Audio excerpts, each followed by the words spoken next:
요한계시록 3장 14절에서 22절까지의 말씀입니다. 우리 계속해서 요한계시록을 살펴보고 있고 일곱 교회에 대한 말씀을 살펴보고 있습니다. 14절에서 22절까지 한 절씩 교독하시고 마지막 절을 함께 읽겠습니다. 14절입니다. 라오디게아 교회의 사자에게 편지하라. 아멘이시오 충성되고 참된 증인이시오 하나님의 창조의 근본이신 이가 이르시되 내가 내 행위를 아노니 내가 차지도 아니하고 뜨겁지도 아니하도다. 내가 차든지 뜨겁든지 하기를 원하노라. 내가 이같이 미지근하여 뜨겁지도 아니하고 차지도 아니하니 내 입에서 너를 토하여 버리리라. 내가 말하기를 나는 부자라 부요하여 부족한 것이 없다 하나 내 곤고한 것과 가련한 것과 가난한 것과 눈먼 것과 벌거벗은 것을 알지 못하는도다. 내가 너를 권하노니 내게서 불로 연단한 금을 사서 부요하게 하고 흰옷을 사서 입어 벌거벗은 수치를 보이지 않게 하고 안약을 사서 눈에 발라 보게 하라. 물은 내가 사랑하는 자를 책망하여 징계하노니 그러므로 내가 열심을 내라 회개하라. 볼지어다 내가 문 밖에 서서 두드리노니 누구든지 내 음성을 듣고 문을 열면 내가 그에게로 들어가 그와 더불어 먹고 그는 나와 더불어 먹으리라. 이기는 그에게는 내가 내 보좌와 함께 앉게 하여 주기를 내가 이기고 아버지 보좌에 함께 앉은 것과 같이 하리라. 함께 읽겠습니다. 귀 있는 자는 성령이 교회들에게 하시는 말씀을 들을지어다. 아멘. 저는 본문의 말씀을 가지고 전심전력하는 교회, 전심전력하는 교회라는 제목으로 말씀을 나누겠습니다. 오늘은 라오디게아 교회에 대해서 우리가 말씀을 듣고 배울 것입니다. 이 라오디게아는요, 현재 터키의 데니즐리시 인근에 있는 도시입니다. 근데 이 도시는 금융업, 또 안과병원, 또 직물업으로 인하여 굉장히 부유한 도시입니다. 특히 이 안약 제조로 인해서 그 도시에 있는 부르기아 가루약을 개발하여서 안암 이 치료제를 개발했다고 합니다. 당시의 통치권자였던 로마 제국 전체가 수요가 많았다고 합니다. 그러니까 여러분 얼마나 부유했겠습니까? 또한 현재 양떼에서 나는 값비싼 양털로 옷감과 의복과 이 양탄자들을 제조함으로 인해서 큰 부를 축적하였습니다. 큰 부가 있어서 그랬는지 이 라오디게아는요 자존심이 강한 도시였습니다. 지난주에 살펴봤던 거 기억나십니까? AD 17년에 소아시아에 큰 지진이 일어났습니다. 어느 정도냐면 도시들이 다 무너지고 부서질 정도라고 했죠. 그때 빌라델피아 도시는 로마의 도움을 얻어서 도시를 재건하였다고 했습니다. 라오디게아 역시도 이 지진으로 인해서 도시가 많이 상하고 무너졌습니다. 그때 로마가 손을 내밀었죠. 도와주겠노라고. 그때 라오디게아는 필요 없다고. 우리 재원으로, 우리 힘으로 가능하다고. 그래서 도시를 재건했습니다. 여러분, 경제적으로 부유했던 도시 라오디게아. 이 사람들에게는 아쉬웠던 것이 없었습니다. 굳이 뽑자면 하나가 있습니다. 하나. 생활용수, 음용으로 먹을 수 있는 이 생활용수가 너무너무 부족했던 것이죠. 그래서 북쪽으로 약 9km 떨어져 있는 히에라폴리스라고 하는 온천 도시인, 온천수가 있는 그곳에서 뜨거운 물을 제공받았습니다. 또한 동쪽으로는 16km 떨어져 있는 골로새서에서는 차가운 물을 제공받았었습니다. 부유한 도시였지만 환경적으로 이 생활용수가 부족하였기 때문에 그렇게 제공받았던 거예요. 라오디게아 도시에 살았던 라오디게아 성도들 역시도 삶이 윤택했을 겁니다. 부유했습니다. 그런데요, 그런 부유했던 삶에 윤택했던 그 교회 성도들에게 예수님을 책망하십니다. 우리가 7교회를 살펴봤는데 7교회 가운데 실제로 책망받았던 교회는 이 라오디게아 교회밖에 없습니다. 유일하게 칭찬이 하나도 없습니다. 여러분, 예수님은요 대체로 칭찬하고 책망하셨습니다. 그래서 실제로 커뮤니케이션을 이야기할 때에 yes and but이라고 하는 대화법이 있습니다. 예수님이 그렇게 대화하셨어요. 먼저 칭찬하시고 책망하셨다는 것이죠. 그런데 라오디게아 교회는 칭찬이 없습니다. 책망만 있습니다. 아플 정도로요. 그 책망을 받는 라오디게아 성도들 입장에서는 상처받을 정도로 계속해서 예수님이 책망만 하시는 거예요. 여러분, 라오디게아의 책망을 유심히 보시면 지금까지 책망받았던 교회의 모습과는 사뭇 다릅니다. 실제로 우리가 여러분 책망받았던 것을 한번 생각해 보십시오. 그 교회에 그 도시에 있었던 이단과 사이비의 교훈, 대표적으로 니골라당의 교훈, 발람의 교훈, 이세벨의 유혹들로 인하여 믿음이 흔들리고 음행하고 그렇게 배교했던 모습을 책망하였죠. 뿐만 아니라 로마의 권세 앞에서 황제 숭배했던 모습들, 또 사탄의 회당이라고 불렸고 자칭 유대인이라고 했던 그 유대인들로 인하여 사회에서 매몰당하고 이렇게 소외당했던 그 모습으로 인하여 두려워서 배교했던 교회 성도들을 향하여 책망했는데, 여러분 오늘 라오디게아 교회에 대한 책망은 외부의 문제와 어떤 단체와 사람들에 의한 것이 아니라 라오디게아 성도들이 가지고 있는 영적인 문제, 영적인 상태를 지금 지적하고 있습니다.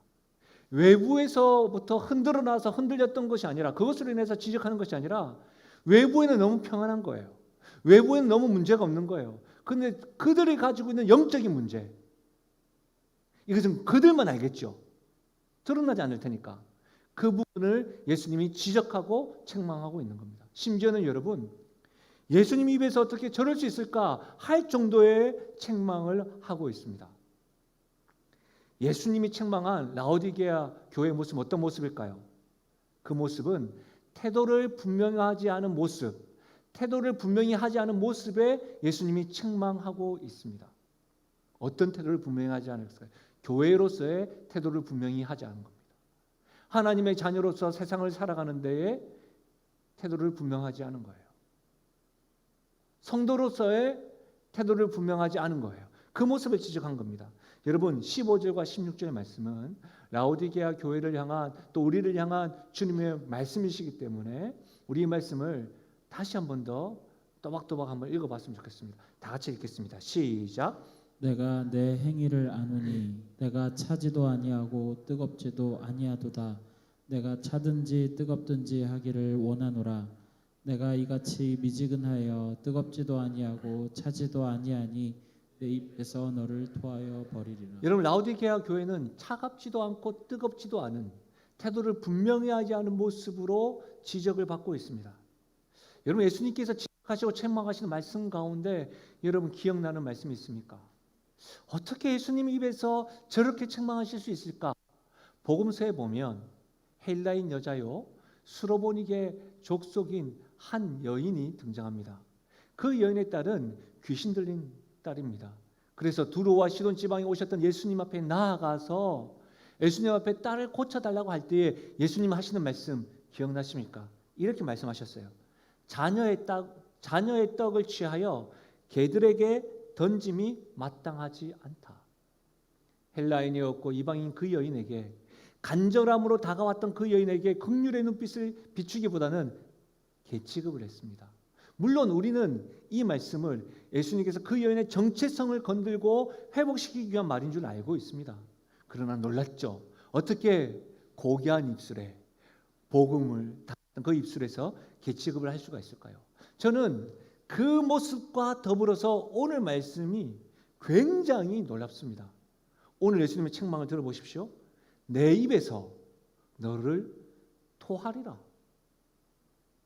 이 말씀을 원문대로 의역을 하면 너는 나를 토하게 만드는구나.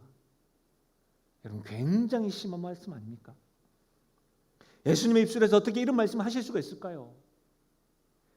어떻게 교회를 향한 예수님 마음이 이렇게까지 표현될 수 있을까요?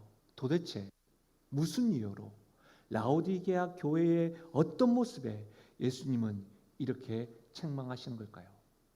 16절의 말씀에 보면 라오디게아 교회의 상태를 미지근하다라고 표현하고 있습니다. 미지근하다.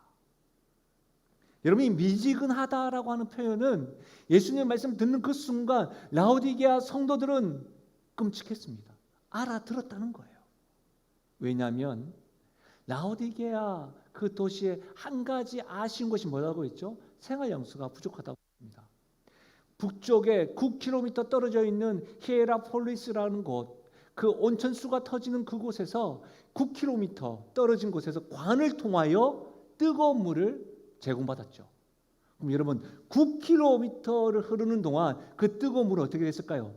미지근하게 될 수밖에 없는 것이죠. 그들은 알았던 거예요. 미지근하다라는 말이 어떤 것인 줄 알고 있는 것이죠. 여러분, 석회질이 섞인 미지근한 물로 바뀌는 거예요. 유럽에 여행 다녀오신 분들 계시더라고요. 저는 아직까지 다녀오지 않고 중동에만 다녀왔는데, 그래서 여러분, 제가 말씀을 준비하면서 유럽에 다녀오셨던 분들에게 전화해서 물어봤어요. 여러분, 유럽에 여행 다니시는 분들은 가이드에게 항상 이런 말을 듣는데요. 물에 대해서 조심하라고. 석회질이 있으니까 물에 대해서 조심하라는 거예요. 유럽 전역의 식수는 석회가 녹아들어 있어서 텁텁합니다. 텁텁해요. 그래서 여러분, 차갑게 먹으면 그나마 먹을만 하지만 미지근하면 토하고 싶다는 거예요. 여러분, 물 가운데 유럽에서 유명한 물이 우리나라에도 팔죠. 에비앙이라는 물이 있습니다. 좀 비싸죠. 우리나라는 사실은 수돗물을 그냥 마실 수도 있잖아요. 왜냐하면 석회질이 많이 없으니까. 유럽에는 전 지역이 석회질 가득한데요. 이 에비앙이라는 물을 TV에서 광고할 때 어떻게 광고하냐면 아이들 분유를 탑니다. 그리고 아이들 목욕을 시키기 위해서 에비앙 물을 이렇게 쓰는 거예요. 왜? 다른 물들보다 석회질이 작다는 것을 이야기하는 것이죠. 제가 어떤 상표를 광고하는 것이 아니라, 그렇게 따지고 보면 우리나라 참 감사하죠. 물을 이렇게 먹을 수 있는 것에 대해서. 그래서 여러분, 제가 중동에 갔을 때도 그런 것을 경험을 했었는데, 석회질이 가득한 유럽인들이나 중동인들이 자주 먹는 게 뭐죠? 탄산수예요. 맥주예요. 그래서 우리가 이제 몸이 또 아프고 이렇게 석회질이 있다고 하면 맥주를 권하는 이유도 그런 이유인 것이죠. 어쨌든 여러분, 석회질이 가득한 미지근한 물은 마실 수가 없습니다. 그러니까 예수님께서 지금 라오디게아 교회를 향하여 책망하시는 말씀, 너 왜 분명한 태도를 가지지 않니? 미지근하다라고 말씀하시는 말을 들을 때에 이 라오디게아 성도들은 그림이 그려지는 거예요. 토하고 있는 모습을. 미지근한 물을 생각할 때마다 토하고 싶어. 그들에게 미지근한 물은 어떤 의미냐면 마실 수 없는 물, 토해야만 하는 물, 물의 모양은 가지고 있지만 쓸모없는 물, 가치 없는 물, 그런 물인 거예요. 예수님은 지금 라오디게아 교회를 향하여 지금 뭐라고 이야기합니까? 너희는 나를 토하게 만드는 불필요한 존재, 쓸모없는 존재라고 책망하고 있는 거예요. 무섭지 않습니까? 놀랍지 않으세요? 교회가 왜 이렇게까지 되었을까요? 만약 성도들이 이런 음성을 듣는다고 한다면 왜 우리가 이렇게까지 태도를 분명하지 못하고 미지근한 걸까요? 17절에 기록되어져 있습니다. 내가 말하기를 나는 부자라 부요하여 부족한 것이 없다 하나 내가 공고한 것과 가련한 것과 가난한 것과 눈먼 것과 벌거벗은 것을 알지 못하는도다. 여기서 중요한 것은 알지 못하는도다예요. 여러분, 알지 못하는 것이 라오디게아의 가장 큰 문제였어요. 우리들도 마찬가지예요. 우리가 태도를 분명하지 못하고 미지근한 상태라는 것을 알지 못하는 것이 가장 큰 문제예요. 그들이 알지 못한 것이 뭘까요? 왜 알지 못하는 것일까요? 어려운 수학 문제를 푸는 게 아닙니다. 추리를 해야 하는 것도 아닌데 말입니다. 왜 그럴까요? 그들은 그랬습니다. 나는 부자라 부요하여 부족한 것이 없다고 말하는 것을 보아서 라오디게아 교회에는 여러분 부자가 많았습니다. 부유하니까 어떻게 했을까요? 헌금하는 것도 많은 일들이 있었겠죠. 교회에 필요한 것들이 보일 때마다 스스로 그 가진 것으로 채워가면서 내가 하나님께 큰 것을 해드렸다라고 회상하기도 하고 감사했고 자랑스러워했겠는지 모릅니다. 경제적으로 안정된 자들, 부유한 자들은 가지고 싶은 것들을 쉽게 장만할 뿐만 아니라 누리고 싶은 것을 쉽게 누리게 됩니다. 심지어 여러분 코로나19 때에도 부유 환자들이 여러분 시간을 보내고 안전하게 거하는데 좀 힘겨운 분들은 어쩔 수 없이 또 마스크를 하고 나가는 것들을 보게 되는 것 아니겠습니까? 그러니까 가난한 형편을 가진 사람들보다는 시간의 여유와 삶을 대하는 태도가 좀 더 여유로웠겠죠. 그런 가운데 신앙생활을 한 사람들이 누구였다고요? 라오디게아 교회 성도들이었다고요. 근데 여러분 보십시오. 그들이 하는 말을 들어보십시오. 나는 부자라 부요하여 부족한 것이 없다. 지금 그들이 자기 평가를 하는 거예요. 나는 부자이기 때문에 부요하기 때문에 부족한 것이 없습니다라고 지금 말하는 거예요. 여러분 지금 부자가 문제가 아닙니다. 자기 힘으로 부자가 되었으니까 자기가 가진 부로 인하여 부족함을 느끼지 못하다 보니까 지금 현재가 너무 좋은 거예요. 이 정도가 편한 거예요. 안주하는 거예요. 매너리즘 빠져 있는 거예요. 여러분 다시 한 번 더 17절 말씀을 보십시오. 주님의 말씀입니다. 너가 말하기를 나는 부자라 부요하여 부족한 것이 없다 하나 주님께서 말합니다. 너의 공고한 것과 너의 가련한 것과 너의 가난한 것과 너의 눈먼 것과 너의 벌거벗은 것을 너는 알지 못함도다. 여러분 공고한 게 뭐예요? 영적으로 보잘 것이 없다는 뜻이에요. 가련한 건 무엇입니까? 하나님의 보시기에 불쌍히 여김을 불쌍하고 찬하다는 뜻이에요. 가난하다는 것은 무엇입니까? 물질적으로는 부요해요. 자신이 부족함이 없다고 생각해요. 그러나 하나님의 축복을 누리지 못하는 영적인 가난한 자예요. 여러분 그거 아십니까? 하나님 백성이 가질 태도 첫 번째가 뭐예요? 심령이 가난한 자는 복이 있나니 천국이 저희 것이고. 하나님에게 날마다 영적인 목마름이 있어야 되는데 그 가난한 것을 이야기하는 거예요. 눈이 멀었다는 것은 무엇입니까? 세상을 읽는 눈, 돈의 흐름을 파악하는 것에 대해서는 빠르지만 하나님의 세계, 하나님이 원하시는 것, 하나님이 기뻐하시는 것에 대해서는 영적 소경을 말하는 거예요. 벌거벗은 것은 뭘까요? 예수님의 십자가의 사랑과 부활의 능력이 없이는 하나님의 자녀로 살아갈 수 없는데 죄인된 모습으로 계속해서 벌거벗고 있는 거예요. 주님의 의인된 옷을 입지 못한 상태를 말하고 있는 거예요. 그것을 알지 못하다. 그런 모습임에도 불구하고 알지 못하는 겁니다. 이런 사람들에게는 부요함이 독입니다. 부요함이 축복이 아니라 저주입니다. 걸림돌입니다. 그래서 자신들의 영적인 상태와 영적인 문제도 알지 못한 채 차갑지도 뜨겁지도 못한 태도, 그 태도를 계속해서 취하면서 뭐라고 이야기합니까? 나 하나님 알고 있어요. 예배하고 있습니다. 섬기고 있습니다. 봉사하고 있습니다. 그러나 예수님은 뭐라고 지적합니까? 너의 미지근한 분명치 못한 태도를 책망하십니다. 사랑하는 여러분, 일곱 교회에게 계속해서 반복적으로 한 토시도 틀린 것 없이 말씀하시는 게 뭐예요? 귀 있는 자는 성령이 교회들에게 하시는 말씀을 들을지어다. 혹여라도 이 책망을 지금 듣고 있는 분이 있으십니까? 들려지시는 분이 있으십니까? 아니면 알면서 귀 막고 있으십니까?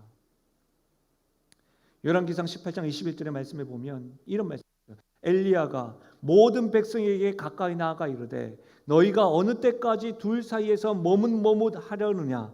여호와가 만일 하나님이면 그를 따르고 바알이 만일 하나님이면 그를 따를지니라 하니 백성이 말 한마디도 대답하지 아니하는지라. 이 말씀이 어떤 말씀이에요? 여러분 아시죠? 갈멜산에서 850명 아세라 신을 섬기고 바알 신을 섬기는 제사장들과 엘리야가 하나님 앞에서 지금 영적인 전쟁을 하고 있잖아요. 그 가운데 이스라엘 백성 다 구경하고 있어요.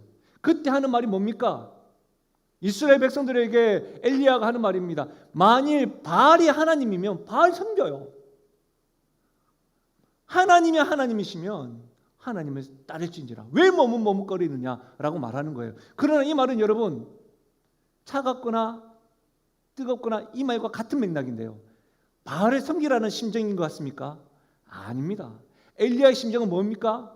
하나님이 참된 야훼이시니까 하나님을 전심전력하여 쫓는 것을 쫓아라고 권하고 있는 겁니다. 라오디게아 교회를 향한 예수님의 심정도 동일합니다. 이와 같습니다. 머뭇머뭇거리는 태도를 멈추고 분명히 하라는 말입니다. 어떻게 해요? 뜨겁게 주님의 사랑으로 열심을 다하라는 말씀입니다. 마음을 다하여 힘을 다하여 전심전력하여 주님께 올인하라고 지금 우리에게 도전하고 있는 말씀입니다. 사랑하는 여러분, 우리의 부요함이, 우리의 평안함이, 우리의 익숙함이 우리의 마음과 눈을 가리게 해서는 안 됩니다. 하나님 앞에 여러분 부요한 자가 되어야 합니다. 혹여라도 여러분 지금 부요하십니까? 안되어지십니까? 평안하십니까? 익숙하십니까? 그렇다 할지라도 하나님의 은혜에 대한 목마름이 날마다 있으셔야 됩니다. 메말라서는 안 됩니다. 혹 여기가 좋사오니 이 정도면 되었습니다라고 하는 그 말들은 여러분의 삶에서 삭제되어야 될 문장이요 고백입니다. 사랑하는 여러분, 간절히 부탁드립니다. 때마다 하나님의 도우심을 얻기 위하여 하나님 존전 앞에 겸손하게 설 수 있는 걸음 되시기를 주의 이름으로 부탁드립니다. 태도를 분명히 하십시오. 주님 앞에 열심으로 전심전력하는 교회, 힘과 마음과 뜻을 다하는 성도가 될 수 있기를 주님의 이름으로 부탁드립니다. 사랑하는 여러분, 그렇다면 전심전력하는 교회가 되기 위해서는 어떻게 해야 될까요? 모든 것이 주께로부터 주어짐을 명심해야 합니다. 여러분, 굉장히 중요한 말씀인데요. 우리 18절 말씀을 다 같이 한번 읽어볼까요? 18절 말씀입니다. 함께 읽어보겠습니다. 함께 읽습니다. 내가 너를 권하노니 내게서 불로 연단한 금을 사서 부요하게 하고 흰옷을 사서 입어 벌거벗은 수치를 보이지 않게 하고 안약을 사서 눈에 발라 보이게 하라. 이 말씀에서 굉장히 유심히 봐야 될 단어가 내게서 사서라는 말이에요. 여러분, 제가 라오디게아를 설명해 드릴 때 라오디게아가 왜 부유하다고 했습니까? 금융업, 그들이 금을 가지고 있다고 했어요. 그리고 여러분, 그들이 직물업으로 인해서 부유하다고 했습니다. 양털을 통하여서 옷을, 의복을, 양탄자를 제조했던 것이죠. 뿐만 아니라 그들이 뭐예요? 안약을 개발하여서 로마 전역에 여러분 수입을 얻었다고 하였습니다. 그런데 이 말씀을 가만히 보십시오. 내게서 사서라는 거예요. 뭘 사라고요? 내게서 금을 사라는 거예요. 옷을 사라는 거예요. 안약을 사라는 거예요. 그들이 자랑하는 금융업의 중심이 되는 금과 값비싼 양털로 만든 옷감과 의복도 그들이 개발하였던 만든 안약까지도 너희들의 손과 수고하여서 만든 것이 아니라 누구를 통하여? 주님께로부터 온 것이기 때문에 내게로 와서 사라고 말씀하시는 거예요. 사랑하는 여러분, 내게로 와서 너희들이 붙잡고 있는 것, 너희들이 가지고 있는 것, 너희들이 누리고 있는 것, 그 모든 것이 나로부터 말미암은 줄 알고 내게로 와서 사라는 거예요. 역대상 29장 10절에서 12절 말씀은 이렇습니다. 다윗이 온 회중 앞에서 여호와를 송축하여 이르되 우리 조상 이스라엘의 하나님 여호와여, 주는 영원부터 영원까지 송축을 받으시옵소서. 여호와여, 위대하심과 권능과 영광과 승리와 위엄이 다 주께 속하였사오니 천지에 있는 것이 다 주의 것이로소이다. 여호와여, 주권도 주께 속하였사오니 주는 높으사 만물의 머리이심이니이다. 부와 귀가 주께로 말미암고 또 주는 만물의 주제가 되사 손에 권세와 능력이 있사오니 모든 사람을 크게 하심과 강하게 하심이 주의 손에 있나이다. 무슨 말씀이에요? 다윗이 온 회중 앞에서 여호와 하나님을 송축하고 있습니다. 찬양하고 있습니다. 그가 찬양하는 우리 주님은 하나님 어떤 분이십니까? 온 만물을 다스리시는 분, 온 세계를 통치하시는 분. 하나님께 속한 것이 무엇입니까? 위대하심, 권능, 영광, 승리와 위엄, 천지에 있는 모든 것, 주권, 부와 귀, 권세와 능력, 모든 사람을 크게 하심, 강하게 하심이 하나님께 속해 있습니다. 사랑하는 여러분, 하나님께 속하지 않은 것, 그 어느 것 없다는 사실을 믿으시길 바랍니다. 모든 것이 주께로부터 주어졌습니다. 이 사실을 명심하셔야 됩니다. 사랑하는 여러분, 단지 부와 귀가 아닙니다. 모든 것입니다. 지금 이 시간도 하나님께서 여러분에게 주어졌습니다. 여러분에게 주어진 이 시간, 이 건강, 이 현재도 하나님께서 여러분에게 주어지신 것입니다. 이 사실을 명심한다고 한다면 그것을 가지고 누리는 편안함 역시도 주님께서 주어주신 것이라는 것을 안다면 여러분, 우리가 방종할 수 없습니다. 여러분이 꼭 붙들고 있는 그것도 그거 아십니까? 주님께서 잠시 맡겨두신 겁니다. 여러분의 것이 아닙니다. 여러분, 교회에는요 재정이 필요합니다. 재정이 있을 때 많은 일을 할 수가 있습니다. 그러나 여러분, 재정까지도 주님으로부터 주어진다는 것을 기억해야 됩니다. 만약 이 사실을 잊어버리면 많은 사람들이 교회 안에서 흔히 말하는 부요한 자들에게만 주목할 겁니다. 그리고 처음엔 안 그랬겠지만 그 부요한 자들이 목과 억이 뻣뻣해져서 교회의 주인 행세를 하게 됩니다. 무슨 말이에요? 교회의 타락이 임하는 것이죠. 이 사실을 잊는 순간 말입니다. 이 사실을 저버리는 순간 교만이 우리 삶 가운데 주인이 되어서 미지근하게 하고 그 미지근한 삶이 당연시 되어져서 어리석은 자가 된다는 사실을 꼭 기억하셔야 됩니다. 여러분 누가복음 12장에 보시면 여러분 잘 아시겠지만 예수님이 어리석은 자의 비유를 말씀하시는데요. 그 어리석은 부자가 이렇게 이야기합니다. 너무너무 갑자기 풍요해진 거예요. 그러니까 18절에 내 곡간을 헐고 더 크게 짓고 내 모든 곡식과 물건을 거기 쌓아둬야 되겠다. 이렇게 계획한 거예요. 얼마나 좋겠어요. 계속해서 부유해지니까. 그러면서 19절에 내가 내 영혼에게 이르되 이야기하는 거예요. 그것을 딱 보고 여러 해 쓸 물건이 이렇게 쌓아두었으니까 내가 이제는 평안히 쉬고 먹고 마시고 즐거워해야 되겠다. 이럴 때 예수님의 말씀입니다. 하나님은 이르시되 어리석은 자여 오늘 밤에 내 영혼을 도로 찾으리니 그러면 내 준비한 것이 누구의 것이 되겠느냐. 사랑하는 여러분, 자기를 위해 재물을 쌓아두고 하나님에 대하여 부유하지 못한 자가 이와 같다고 성경은 분명히 말하고 있습니다. 모든 것이 주님께로부터 왔습니다. 신앙생활을 하다 보면 우리 딱 아는 말씀 있잖아요. 잠언 16장 9절 사람이 길을 계획한다 할지라도 그 걸음을 걷게 하시는 분은 여호와 하나님이시다.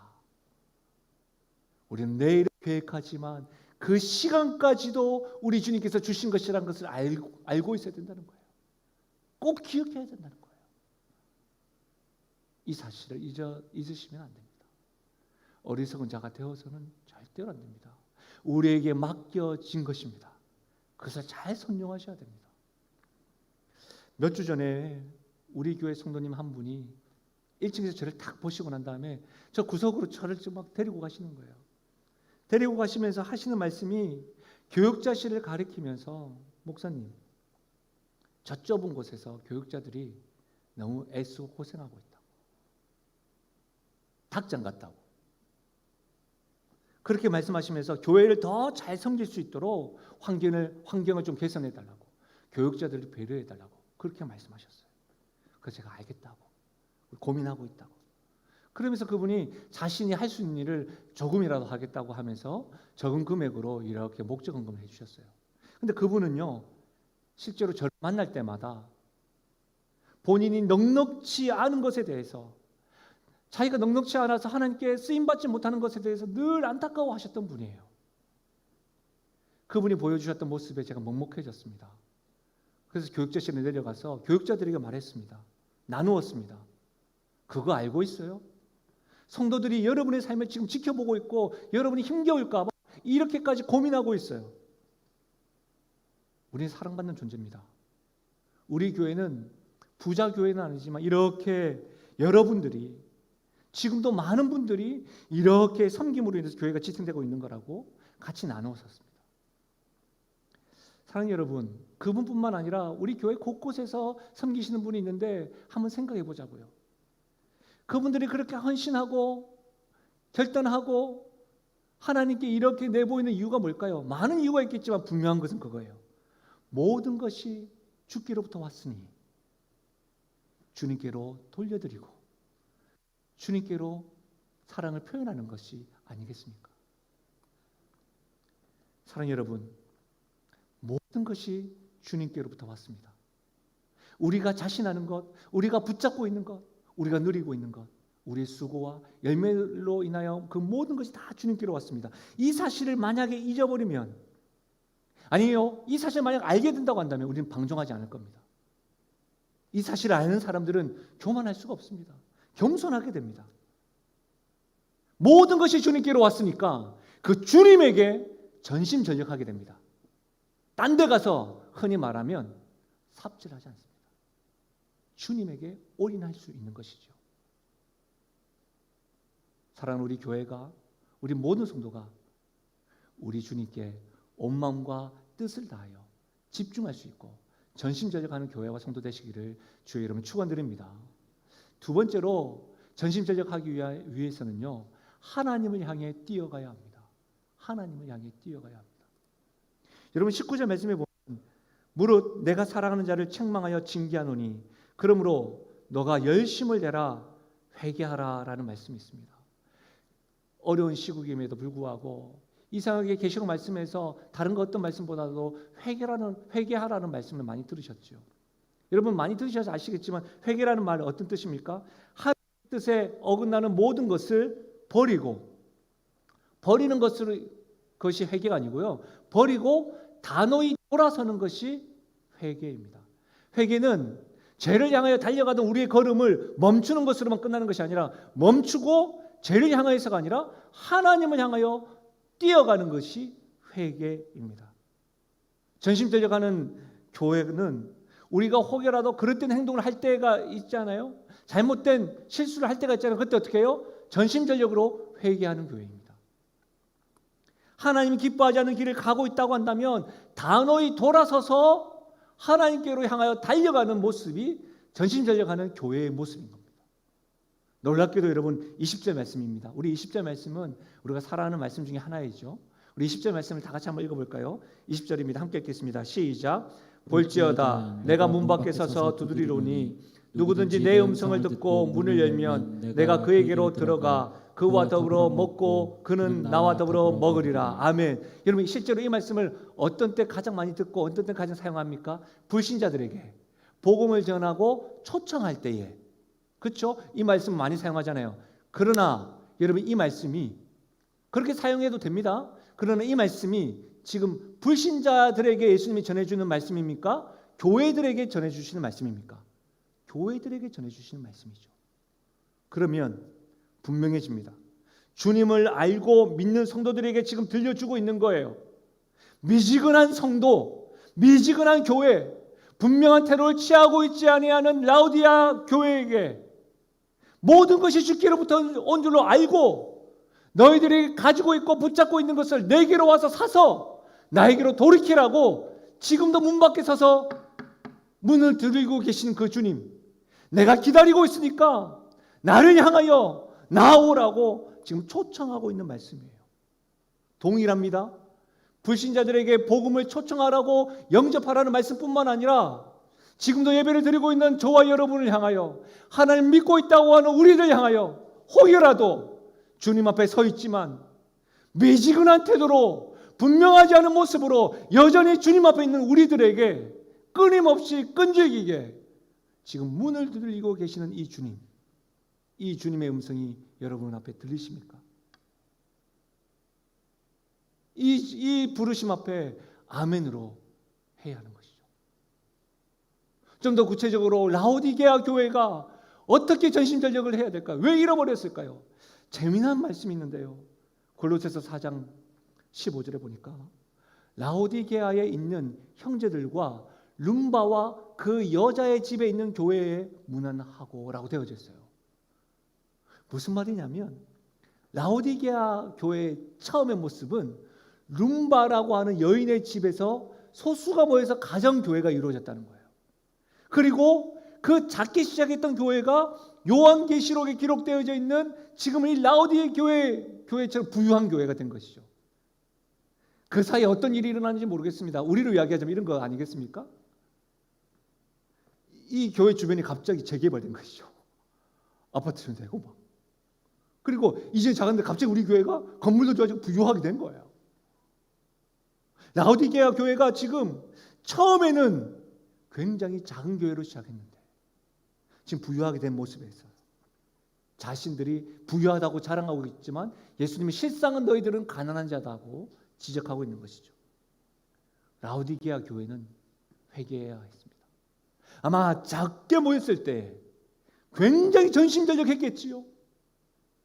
그러나 부유하게 됐을 때 교만해서 하나님을 잊어버리고 미지간 태도를 가지고 하나님과 세상 사이에서 머뭇머뭇거리는 모습을 돌아서야 했습니다. 여러분, 우리 교회는 어떻습니까? 우리 교회 지금 48주년을 맞이해야 합니다. 제가 이전에 있었던 요람을 보니까 우리 교회도 처음 시작은 소수의 성도였습니다. 몇 분이 가정에서 모여서 시작했던 것이죠. 그때와 지금을 비교해 보면 굉장히 커졌죠. 부유해졌죠. 감사한 일이 많지요. 교회뿐만 아니라 여러분의 삶은 어떻습니까? 처음에 주님 앞에 나와서 전심전력하고 온 마음과 온 뜻을 다하여 주 앞에 나와서 예배하고 즐거웠던 그 마음, 오간데 없이 혹여라도 미지근하게 분명한 태도 없이 신앙생활하고 있는 모습은 아니십니까? 혹 우리 역시도 라오디게아 교회가 들어야 될 책망, 태도를 분명하지 못하고 머뭇머뭇거리고 있다고 한다면 우리 역시도 하나님을 향하여 뛰어가는 회개를 해야 합니다. 사랑하는 여러분, 그거 아십니까? 우리 주님은 말씀에 의한 사랑하는 자에게 책망하십니다. 사랑하는 자들에게 징계하십니다. 그러니 뭐라고 하십니까? 내가 사랑하는 자에게 책망하고 징계하니 그러니 열심으로 회개하라고 말씀하는 겁니다. 혹 회개하고 나에게 돌아오라. 내가 너의 문 밖에 서서 문을 두드리고 있다고 하는 이 말씀이 들리십니까? 그렇다고 한다면 지금 여러분은 주님의 사랑의 음성을 들으시는 겁니다. 그렇다고 한다면 주님께서 사랑하시는 자가 바로 여러분 맞습니다. 그러니 머뭇머뭇거리지 마시고 지금 가는 길에서 멈춰서서 하나님께 달려갈 수 있기를, 하나님을 향하여 전심전력으로 다시금 회개하고 회복되어지는 그런 은혜가 있기를 주의 이름으로 축원드립니다. 말씀을 마무리하겠습니다. 지난주 금요일날 저는 127년 된 교회의 금요 집회를 섬기고 왔습니다.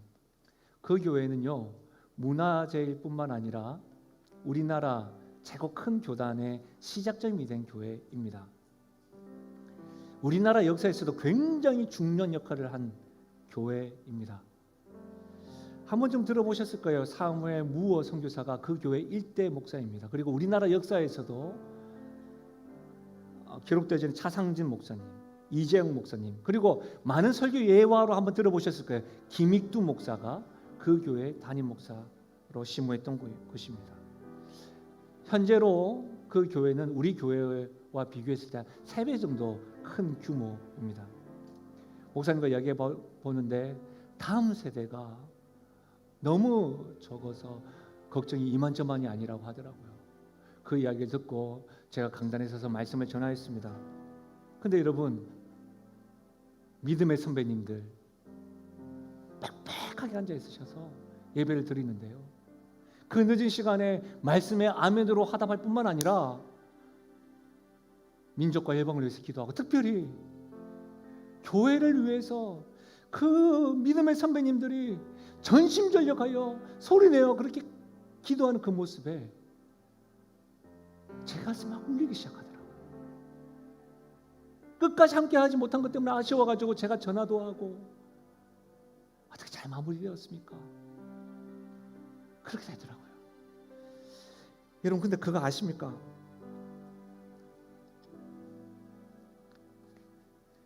집회를 하고 아쉬워서 이렇게 차 타고 1시간가량 차 타고 오는데요, 여러분이 보고 싶더라고요. 여러분과 함께 전심전력으로 예배드리고 싶더라고요. 여러분과 함께 마음껏 하나님의 이름을 부르짖고 싶더라고요. 우리 교회도 믿음의 선배님들이 있습니다. 전심전력으로 예배드렸던 적 큰 소리로 주님 앞에 부르짖으며 나갔던 그렇게 기억이 언제였습니까? 코로나19 때문입니다. 아니요. 그 전에라도 언제였습니까? 혹 우리는 127년이 안 되어서 전심전력을 하지 못하는 것은 아니잖아요. 역사가 50년밖에 안 되어서 우리가 하나님께 올인하지 못하는 겁니다. 그것도 아니잖아요. 놀라운 것은 오늘 말씀에 보면 예수님 어떤 분이세요?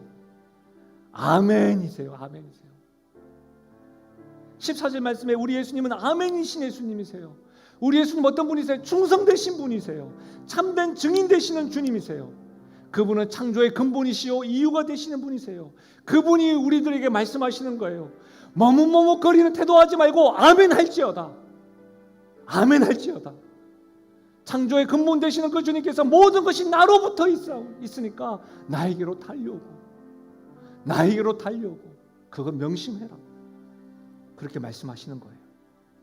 우리가 아직 미숙하고 실수가 많고 틀렸다고 한다면 하나님께로 돌아올 것을 주님께서 말씀하시는 거예요. 사랑하는 여러분, 이 말씀에 분명코 아멘으로 화답하시고 분명한 태도를 보일 수 있길 바랍니다. 사랑하는 여러분, 우리 그 말씀 알잖아요. 먼저 그의 나라와 의를 구하라. 그리하면 이 모든 것을 더하시리라. 우리 이 말씀, 이 모든 것을 더하시리라. 모든 것이 주께로부터 오시는 그 주님, 아멘 되시는 주님 앞에 이 모든 것을 더하시리라. 전심전력으로 주님께 올인함으로 이거 경험하면 어떨까요?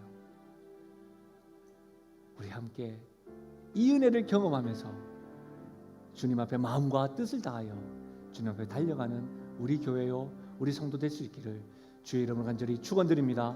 우리 말씀을 생각하시면서 우리 찬양으로 기도하며 나갈까요? 하나님, 하나님이 나의 산성이십니다. 하나님이 나의 반석이십니다. 내가 하나님을 향하여 전심으로 전력으로 주 앞에 나아갑니다. 우리 이와 같은 마음으로 주 앞에 찬양하며 나가겠습니다. 아무것도 두려워 말라.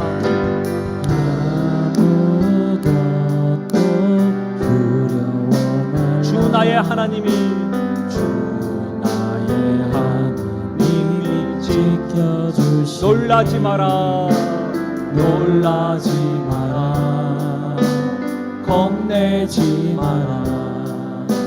주님 나를 지켜주시. 우리 한 번 더 고백하실까요? 주께서 말씀하십니다. 아무것도 두려워 말라. 주 나의 하나님이 지켜주시. 놀라지 마라. 놀라지 마라. 겁내지 마라. 주님 나를 지켜주시네. 내 맘이 힘에 겨워 지칠지라도 내 맘이 힘에 겨워 지칠지라도 주님 나를 지켜주시네. 세상의 험한 풍파 세상의 험한 풍파 몰아칠 때도 주님 나를 지켜주시네. 주님은 나의 산성, 주님은 나의 요새, 주님은 나의 소망,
기도하며 나가실 때에 말씀에 순종하는 마음으로 아멘하는 마음으로 이 시간 기도할 때 하나님 모든 것이 주께로부터 온 줄로 알고 내가 그것을 잊어버리고 다른 것에 기웃거리고 머뭇거렸다고 한다면 주님을 향하여 달려가게 하시고 모든 것이 주님께로부터 온 줄로 알고 아멘 아멘 전심전력하고 이전에 잊어버렸던 마음과 뜻과 행함이 회복되어지게 해달라고 이 시간 아멘 하는 마음으로 큰 소리로 소리내어서 우리 이 시간 주 앞에 전심전력으로 기도하며 나가겠습니다. 아버지 하나님 참으로 감사합니다. 하나님 아버지 이 시간에 기도하며 나아갑니다. 사랑하는 주님 사랑하는 주님 하나님 아버지 오늘 사랑하는 교회에게 들려주시는 말씀 믿음을 하여 구할 것 같다고 말씀하시는 그 마음 나의 모습이었다고 한다면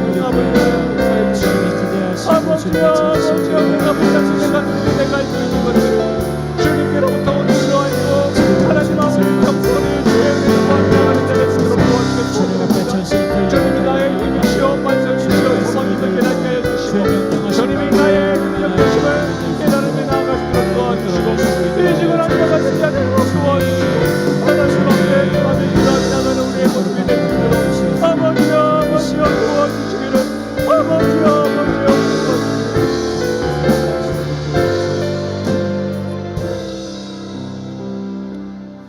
하나님 아버지 사실 두렵습니다. 내가 너무 미지근하여서 토할 것 같다. 그 말씀을 들을까봐 두렵습니다. 두려우면서도 주님 제 삶 가운데 머뭇머뭇거리고 있을 때가 있음을 보게 됩니다. 아버지 하나님 모든 것이 주께로부터 온 줄로 알고 아멘 되시고 창조의 근본이 되시고 이유 되시는 그 주님을 향하여 달려갈 수 있도록 은혜 더하여 주옵소서. 처음 시작했던 그 믿음 겸손히 주님의 은혜에 감격하여서 섬기고 주님의 그 사랑이 너무 좋아서 감격하고 예배하고 주님의 그 은혜에 감격하여서 뜨거웠던 그 시절이 하나님 돌아가고 싶습니다. 성령이여 긍휼히 여겨주셔서 불쌍히 여겨주시고 사랑하는 자에게 책망하시고 징계하니 열심을 다하여 회개하라고 하는 그 말씀이 오늘 이 시간에 들을 수 있게 해주시고 그 말씀 앞에 아멘으로 화답하게 하시고 하나님 아버지 천천히라도 주님 앞에 달려가며 나가는 그러한 모습이 우리 교회의 사랑하는 성도에게 회복되어지는 은혜가 있게 하여 주시옵소서. 있게 하여 주시옵소서. 그렇게 역사하실 주님을 찬양하고 예수님의 이름으로 기도하옵나이다. 아멘. 우리 함께 선포하며 나가실까요? 나는 하나님으로부터 부름받은 하나님의 자녀입니다. 우리는 세상으로 보냄받은 그리스도의 제자입니다. 한 주간 꼭 건강 잘 챙기시고 승리하시고 전심전력으로 하나님을 향하여 달려가시길 바랍니다. 하나님의 축복을 받겠습니다. 지금은 우리 주 예수 그리스도의 은혜와 하나님 아버지의 무한하신 사랑과 성령의 위로 교통하심과 충만하신 역사가 하나님 미지근한 나의 모습에서 뜨겁게 전심전력하는 모습으로 되길 원한다고 모든 것이 주께로부터 있는 줄 알고 아멘으로 화답하길 원한다고 고백하고 다짐하며 나가는 모든 성도들의 머리 위에와 그들의 가정과 기도 제목 위에 특별히 사랑하는 다음 세대 위에 지금부터 영원토록 함께 하시기를 축원하옵나이다. 아멘.